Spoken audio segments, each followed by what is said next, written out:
அனைவருக்கும் வணக்கம். இன்னொரு வீடியோ சந்திக்கிறேன். மிக்க மகிழ்ச்சி. முதல்ல நான் உங்க எல்லாருக்குமே தேங்க்ஸ் சொல்லணும். நான் போட்டிருந்த இந்த கனடா வீசா தொடர்பான 2 வீடியோஸ் போட்டிருந்தேன். அந்த 2 வீடியோஸ்க்குமே நல்ல ஒரு வரவேற்பு கிடைச்சிருக்குது, நல்ல ஒரு வியூஸ் வந்திருக்கு, லைக் பண்ணியிருக்கிறீங்க. ஸோ இது எல்லாத்துக்குமே தேங்க்ஸ். அதே மாதிரி சப்ஸ்கிரைப் பண்ணது எல்லாருக்குமே நன்றி.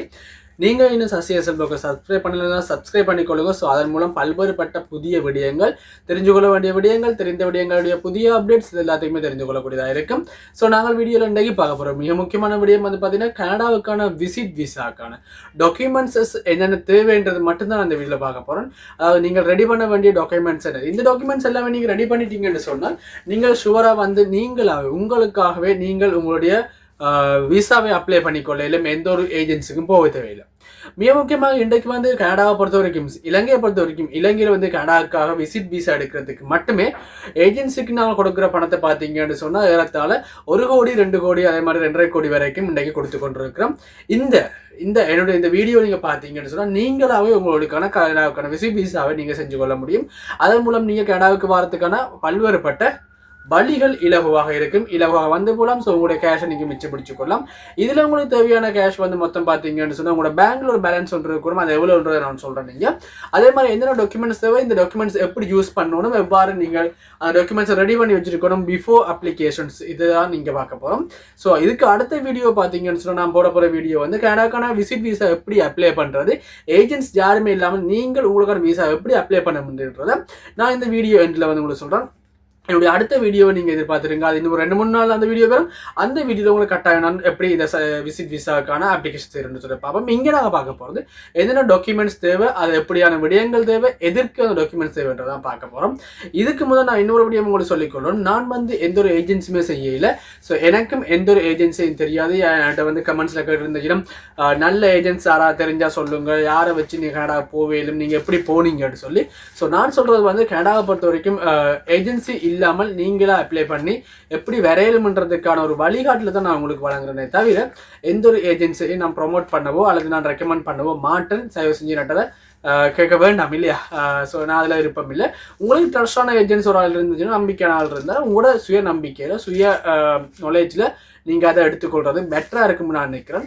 ஸோ நாங்கள் டாக்குமெண்ட்ஸுக்குள்ளே போவோம். ஸோ முதலாவது உங்களுக்கு தெரியும், நாங்கள் வெளிநாடுகளில் போகிறதுக்கு வந்து எங்களுக்கு பாஸ்போர்ட் தேவை. இந்த பாஸ்போர்ட்டை பொறுத்த வரைக்கும் கனடாவுடைய விசிட் விசா நீங்கள் அடிக்க போகிறீங்கன்னு சொன்னால் உங்களுக்கான லக்கை பேஸ் பண்ணி தான் அந்த விசிட் விசா அமையும். நீங்கள் 6 மாத விசா அல்லது வந்து பார்த்தீங்கன்னா 5 வருடங்கள் அல்லது வந்து 10 வருடங்களுக்கான விசா உங்களுக்கு பெற்றுக்கொள்ளக்கூடியதாக இருக்கும். இந்த 6 மாத விசான்னு சொல்லியிருக்கோம். இந்த பாஸ்போர்ட்டை பொறுத்த வரைக்கும் நீங்கள் அடிக்கிற விசாவுக்கான அடிப்படை டைம் பீரியடை பேஸ் பண்ணி உங்களுக்கான விசா பாஸ்போர்ட் வந்து வேலிடேஷனாக இருக்கணும். அதற்கான கால வரையறை இருக்கணும். அப்போ தான் நீங்கள் அந்த பாஸ்போர்ட் வந்து வேலிடான பாஸ்போர்ட்டுக்கு ஏற்ற மாதிரி தான் உங்களுக்கு வேலிடான விசா உங்களுக்கு அடிக்க முடியும். ஆக இது ஒரு மிக முக்கியமான விடயம். ஸோ நீங்கள் விசா அடிக்கிறதுக்கு முதல் உங்களோட பாஸ்போர்ட்டை வந்து அப்டேட் பண்ணிக்கொள்ளுங்க. இலங்கையை பொறுத்த வரைக்கும் 9 வருடங்களுக்கான பாஸ்போர்ட் அல்லது வந்து 10 வருடங்களுக்கான பாஸ்போர்ட் நீங்கள் எடுத்துக்கொள்ள முடியும். ஸோ அந்த அதை பேஸ் பண்ணிக்கொள்ளுங்க. அது மிக முக்கியமான ஒரு விடயம். இந்த பாஸ்போர்ட்டை வந்து பார்த்தீங்கன்னா பிடிஎஃப் காப்பியாக வச்சுக்கொள்ளுங்க. பாஸ்போர்ட்டை ஃப்ரண்ட் பேஜ் நீங்கள் ஸ்கேன் பண்ணி பிடிஎஃப் காப்பி ஒன்றும் வச்சுக்கொள்ளுங்க. இது வந்து நாங்கள் அடுத்த வீடியோவில் சொல்கிறேன் அதை எப்படி அப்லோட் பண்ணணும்னு சொல்லி. நீங்கள் விசாக்கான அப்ளிகேஷன் போடக்கு அங்கே அப்லோட் பண்ண வேண்டி வரும். ஸோ ஒரிஜினல் பாஸ்போர்ட் இருக்கணும், வேலிடேஷனாக இருக்கணும். அது மிக முக்கியமான விடயம்.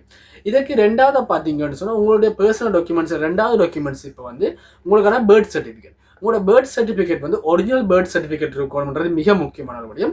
இந்த ஒரிஜினல் பர்த் சர்டிஃபிகேட் மட்டும் இல்லாமல் இந்த birth certificate, original birth certificate உங்களுக்கு தெரியும், இலங்கையை பொறுத்த வரைக்கும் நீங்கள் நோர்த்தில் பிறந்திருந்தீங்கன்னு சொன்னால், நோர்த்துன்னு சொல்லிக்க யாழ்ப்பாணம், கிளிநொச்சி, முல்லைத்தீவு, வவுனியா, மன்னார், அதே மாதிரி திருகோணமலை, மட்டக்களப்பு, அம்பாறை இப்படியான பிரதேசங்களை பிறந்திருந்தீங்கன்னு சொன்னால் உங்களுக்கான பர்த் சர்டிஃபிகேட் வந்து தமிழ் மொழியில் தான் இருக்குது.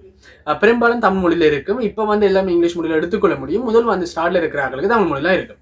ஸோ அதே மாதிரி வந்து ஏனைய மாவட்டங்களில் பார்த்தீங்கன்னு சொன்னால் அங்கே வந்து பெரும்பாலான பர்த் சர்டிஃபிகேட் வந்து சிங்கள மொழியில் இருக்குது. முக்கியமாக கொழும்பு, நுவரேலியா, கண்டி, மாத்தளை இப்படியான இடங்கள் இருந்தால் கூட உங்களுக்கான பாஸ்போர்ட் நீங்கள் தமிழாக இருந்தால் கூட உங்களுக்கான பர்த் சர்டிஃபிகேட் சிங்களத்தில் இருக்கிறதுக்கான வாய்ப்புகள் இருக்குது.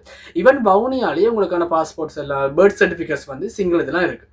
ஸோ இந்த சந்தர்ப்பம் நீங்கள் என்ன செய்யணும்னு சொன்னால் உங்களோட பர்த் சர்டிஃபிகேட் வந்து இங்கிலீஷுக்கு ட்ரான்ஸ்லேட் பண்ணிக்கொள்ளணும். இந்த பேர்த் சர்டிஃபிகேட் எப்படி இங்கிலீஷுக்கு ஒரிஜினலாக நீங்கள் ட்ரான்ஸ்லேட் பண்ணிக்கொள்ளணும். இந்த பேர்த் சர்டிஃபிகேட் எப்படி ஒரிஜினலாக ட்ரான்ஸ்லேட் பண்ணுறது, அதே மாதிரி வந்து இந்த பேர்த் சர்டிஃபிகேட் ட்ரான்ஸ்லேட் பண்ணுறது மட்டும் இல்லாமல் இது எப்படி ஃபாரின் மினிஸ்ட்ரியில் அட்டாச்சேஷன் பண்ணுறது, உங்களோட எம்பசி எந்த நாட்டுக்கு போகிறீங்க அந்த நாட்டுடைய எம்பசியில் எப்படி அட்டாச்சேஷன் பண்ணுறதுன்றதுக்கான எல்லா வீடியோங்களும் அதோடமான ஃபுல் வீடியோஸ் வந்து என்னுடைய இன்னொரு தனியொரு வீடியோ போட்டிருக்கேன். பேர்த் சர்டிஃபிகேட் எப்படி ஆன்லைனில் எடுக்கிறது, அதே மாதிரி அதை எப்படி அட்டாச்சேஷன் பண்ணுறது, இதமான வீடியோ இந்த பழைய ஆரம்ப கால வீடியோ பார்த்தீங்கன்னு சொன்னா உங்களுக்கு ஃபுல்லாகவே விளங்கும். நீங்கள் அதை பார்த்து ஈஸியாக தெரிஞ்சு கொள்ளக்கூடியதாக இருக்கும். இதுக்கு அடுத்த கட்டமாக இருக்கிற இன்னொரு விடயம் தான் இந்த பேர்த் சர்டிஃபிகேட்டுக்கு அடுத்த கட்டமாக நான் சொல்ல போகிற விடயம் உங்களுக்கான ஃபோட்டோஸ். அதாவது நீங்கள் விசிட் விசாவுக்கு விசிட் விசா அப்ளை பண்ண போகிறீங்க கனடாவுக்கு வந்து அங்கே ஒரு ஃபோட்டோஸ் சைஸ் வந்து டிஃப்ரெண்ட்டாக இருக்கும். அதே மாதிரி பிஆர் விசாவான ரெசிடென்ஷியல் விசான்னு சொன்னால் ஃபோட்டோ சைஸ் டிஃப்ரெண்ட்டாக இருக்கும். ஸோ விசிட் விசாவை பொறுத்த வரைக்கும் பார்த்தீங்கன்னா 35x45 35x45 mm சைஸில் வந்து உங்களுக்கான விசிட் விசா வந்து இருக்க வேண்டியது மிக முக்கியமான ஒரு விடயம். சரி, ஃபோட்டோஸ் டீட்டெயில் சொல்லியாச்சு. நான் ஃபோட்டோ டீட்டெயில் சொல்கிறேன், திருப்பி மார்க்கா சொல்கிறேன் பாருங்க. உங்களோட ஃபோட்டோவை பொறுத்த வரைக்கும் 35x45 சைஸில் இருக்கணும். இந்த சைஸில் இருக்கணும். நீங்கள் பாஸ்போர்ட் ஆஃபீஸுக்கு நீங்கள் ஃபோட்டோ எடுக்கிற இடத்துல இல்லாட்டி பார்த்தீங்கன்னு சொன்னால் ஜெனியூனான ஃபோட்டோ ஸ்டூடியோஸில் போனீங்கன்னு சொன்னால் அங்கே கனடாக்கான விசிட் விசான்னு சொல்ல வைக்க உங்களுக்கு சரியான சைஸ் ஒன்று தெரியும். ஸோ அந்த சைஸுக்கு நீங்கள் உங்களுக்கான ஃபோட்டோஸை நீங்கள் எடுத்துக்கொள்ளக்கூடியதாக இருக்கும். இது அடுத்த விடயம். இதுக்கு அடுத்ததாக பார்த்தீங்கன்னு சொன்னால் உங்களுக்கான பேங்க் ஸ்டேட்மெண்ட்ஸ் மிக முக்கியம். இந்த பேங்க் ஸ்டேட்மெண்ட்டை பொறுத்த வரைக்கும் பாருங்கள், நீங்கள் பேங்க் ஸ்டேட்மெண்ட்ஸ் நீங்கள் எடுக்க எங்கள் பேங்க்லேருந்து எடுக்க உங்களோட அக்கௌண்ட்ஸில் வந்து சரியான ஒரு பேலன்ஸ் கன்ஃபார்ம் இருக்கணும். இது எதுக்குன்னு சொன்னால் நீங்கள் ஒரு 6 மாதம் அல்லது ஒரு 30 நாளுக்கான விசிட் விசா போகிறீங்கன்னா அந்த 30 நாள் விசிட் விசாவிலையும் உங்களோட ஒர்க் பிளான் ஒன்று இருக்குங்களா, நீங்கள் விசிட் பண்ணுறதுக்கான பிளான், அந்த பிளான்ஸுக்கு ஸ்பெண்ட் பண்ணக்கூடிய மணி உங்கள் கேஷ் உங்கள்கிட்ட இருக்குதா, அதே மாதிரி பார்த்தீங்கன்னா அந்த கேஷை வந்து பேஸ் பண்ணி உங்களுக்கான ஃபைனான்சியல் கெப்பாசிட்டி உங்கள்கிட்ட இருக்குது, நீங்கள் அங்கே கனடாவில் போய் தங்க மாட்டீங்க, திரும்பி ரிட்டர்ன் வரது வருவீங்கன்றதுக்கான எல்லா எவிடன்ஸுமே இந்த பேங்க் பேலன்ஸ் வச்சு தானே. ஸோ இது மிக மிக முக்கியமானது.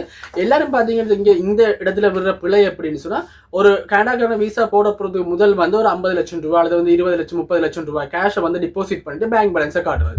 அப்போ இப்படி காட்டுக்கு வந்து கனடியன் அந்த டாக்குமெண்ட் செக் பண்ணுற இன்ஸ்பெக்டருக்கு நார்மலாகவே தெரியும் நீங்கள் வந்து ஃபேக் தான் செய்கிறீங்கன்னு சொல்லி. ஏன்னு சொன்னால் உங்களோட பேங்க் பேலன்ஸ் வந்து கடந்த ஒரு 4 மாதத்துக்கான பேங்க் டிரான்சாக்ஷன் வந்து ஒரு ஜெனியூனான பேலன்ஸாக இருக்கணும். ஸோ ஒரு 4 மாதத்துக்கு முதல்ல நீங்களோட அமௌண்ட்டில் பேங்க்ல கேஷ் இருந்து அது வந்து ஒரு ஸ்டெப் பை ஸ்டெப்பாக உங்களோட அக்கௌண்ட்டில் கேஷை போட்டுட்டு அதை ஸ்பெண்ட் பண்ணிக்கு வந்து ஸ்டெப் பை ஸ்டெப்பாக நீங்கள் ஸ்பெண்ட் பண்ணுறீங்க. நீங்கள் ஸ்பெண்ட் பண்ணி பார்த்தீங்கன்னு சொன்னால் ஃபாரின்ல இருந்து பர்ச்சேஸ் பண்ணுறீங்க. அதே மாதிரி இங்கே வந்து ரொட்டேட், அதாவது உங்களோட அக்கௌண்ட்ஸ் வந்து சரியாக ஒரு ரொட்டேட் ஆகுது, ரீசனபிள் ஹெல்த்தியான ஆப்ரேஷனல் பேலன்ஸ் ஒன்று கூட பேங்க்ல இருக்கேக்க 4 மாதத்துக்கான பேங்க் ஸ்டேட்மெண்ட்ஸ் வந்து வேணும். இந்த பேங்க் ஸ்டேட்மெண்ட் எடுக்க வந்து பேங்க்ல சர்டிஃபை பண்ண பேங்க் ஸ்டேட்மெண்ட்ஸ் எடுத்துக்கணும்.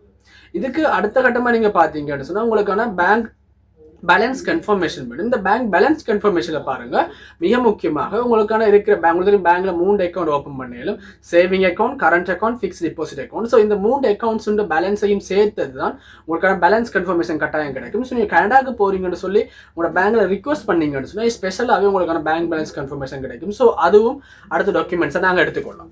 இதுக்கு அடுத்த கட்டமாக நாங்கள் எடுக்கிறது வந்து இந்த விசிட் விசா போக 2 கேட்டகரியில் போகக்கூடிய மாதிரி இருக்கும். ஒன்று வந்து பார்த்தீங்கன்னு சொன்னால் இன்விடேஷன், அதாவது கனடாவில் இருக்கிற ஒரு ஆள் வந்து அவங்களோட பர்த்டேக்கு, வெட்டிங்குக்கு, ஒரு ஃபேமிலி ஃபங்க்ஷனுக்கு உங்களை இன்வைட் பண்ணுறதா இருக்கும்.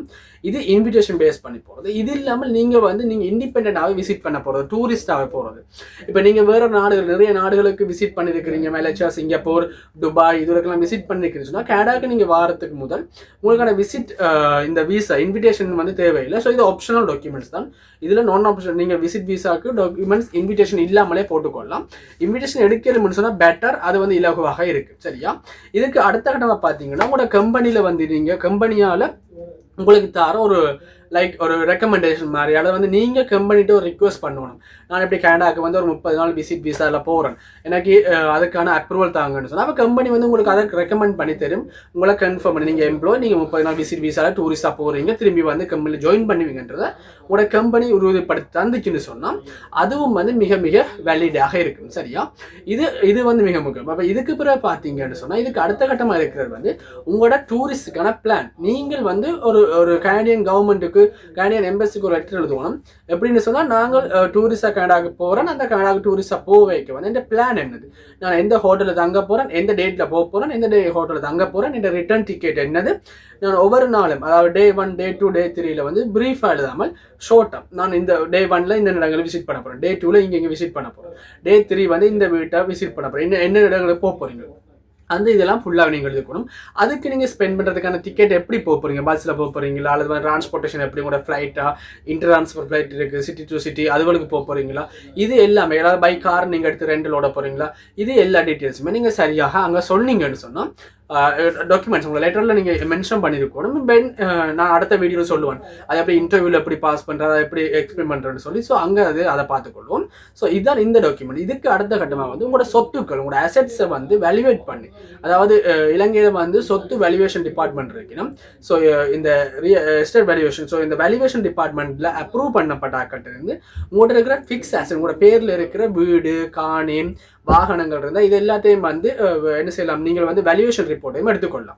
ஸோ இவ்வளவு ஒரு டாக்குமெண்ட்ஸ் தான் நீங்கள் மிக முக்கியமாக தேவையான டாக்குமெண்ட். ஸோ இந்த டாக்குமெண்ட்ஸோட பேஸ் பண்ணி நீங்கள் என்ன செய்யலாம்னு சொன்னால் கனடாக்கான விசிட் வீசா அப்ளை பண்ணலாம். ஸோ அடுத்த வீடியோ நான் உங்களுக்கு சொல்ல போகிறது வந்து கனடாக்கான விசிட் வீசா எப்படி அப்ளை பண்ணுறது, அதுக்கான வெப்சைட் என்னது, அதில் வர ப்ராசஸ் என்னன்னு சொல்லுவேன். ஸோ அது வரைக்கும் சசி எஸ்எல் பிளாக் இணைஞ்சிருங்க. ஸோ சசி எஸ்எல் பிளாக் நீங்கள் சப்ஸ்கிரைப் பண்ணினா சப்ஸ்கிரைப் பண்ணி கொடுங்க. ஸோ அது எனக்கு மோட்டிவேஷனாக இருக்கும், உங்களுக்கு வந்து ஃபியூச்சரில் பயனுள்ள தகவலை தெரிஞ்சு கொள்ள முடியும். ஸோ மற்றொரு வீடியோவில் சந்திக்கலாம். நன்றி.